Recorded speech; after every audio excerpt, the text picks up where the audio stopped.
ಅದೇ ನಾವು ಆ, ಕರ್ನಾಟಕದವರು ಮತ್ತು ಕೇರಳ ತಮಿಳುನಾಡು 6 ಜನ ಕಾಮ್ರೇಡ್ಸ್ ನಾವು ಮುಖ್ಯವಾಹಿನಿಗೆ ಬರಬೇಕು ಅಂತೇಳಿ ಒಂದು ಡಿಸೈಡ್ ಮಾಡಿ ನಾವೀಗ ಡಿಸ್ಕಷನ್ ಒಂದು ರೌಂಡು ಮುಗಿಸಿದ್ವಿ.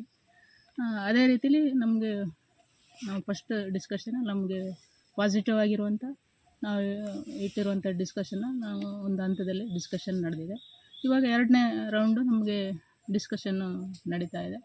ಇದರಲ್ಲಿ ನಮಗೆ 2 ಸಮಿತಿಯವರು ನಮ್ಗೆ ಬಂದು ಅಲ್ಲಿ ಏನು ನಡೆದಿರುವಂಥ ವಿಷಯಗಳನ್ನೆಲ್ಲ ನಮಗೆ ಅಂಡರ್ಸ್ಟ್ಯಾಂಡ್ ಮಾಡಿಕೊಟ್ಟಿದ್ದಾರೆ. ಅದು ನಮಗೆ ಒಂದು ಒಟ್ಟಾರೆ ಇಲ್ಲಿ ಎಲ್ಲ ಸಿಚುವೇಶನ್ ನೋಡಿದಾಗ ಭಾಳ ಪಾಸಿಟಿವ್ ಆಗಿರುವಂಥ ಒಂದು ವಿಷಯ ಅಂತೇಳಿ ನಮಗೆ ಒಂದು ಖುಷಿನ ತಂದಿದೆ.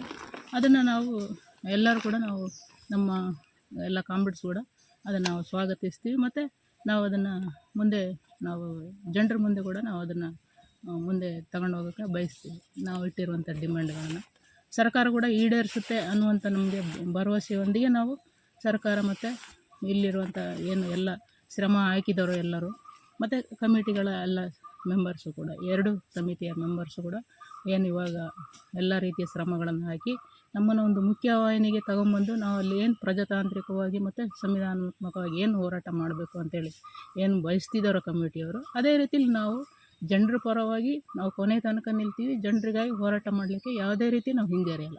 ಅದನ್ನು ನಾವು ನಾವು ಉಸಿರಿರುವವರೆಗೂ ಕೂಡ ನಾವು ಭರವಸೆ ಕೊಡ್ತೀವಿ ಅಂತ ಹೇಳಿ ನಾವೆಲ್ಲ ಕಮಿಟಿಯ ಸದಸ್ಯರಿಗೂ ಮತ್ತು ಈಗ ಏನು ಇನ್ನು ಬಾರದೇ ಇರುವಂಥ ಎಲ್ಲ ಮೀಡಿಯಾ ಅಥವಾ ಇನ್ನು ಬೇರೆ ಎಲ್ಲ ಇವ್ರಿಗೆ ಕೂಡ ನಾವು ನಮ್ಮ ಕ್ರಾಂತಿಕಾರಿ ಶುಭಾಶಯನ ಹೇಳ್ತಾ ನಾನು 1-2 ಮಾತನ್ನು ಮುಗಿಸ್ತಾ ಮತ್ತು ನಾಳೆ ನಿಮ್ಮೆಲ್ಲರನ್ನೂ ಭೇಟಿ ಮಾಡೋಕ್ಕೆ ನಾವು ಎಲ್ಲ ನಮ್ಮ ಕಾಮ್ರೇಡ್ಸು ನಿರೀಕ್ಷೆ ಮಾಡ್ತೀವಿ ಅಂತ ಹೇಳಿ ನಾನು 1-2 ಮಾತುಗಳನ್ನು ಮುಗಿಸ್ತೀನಿ.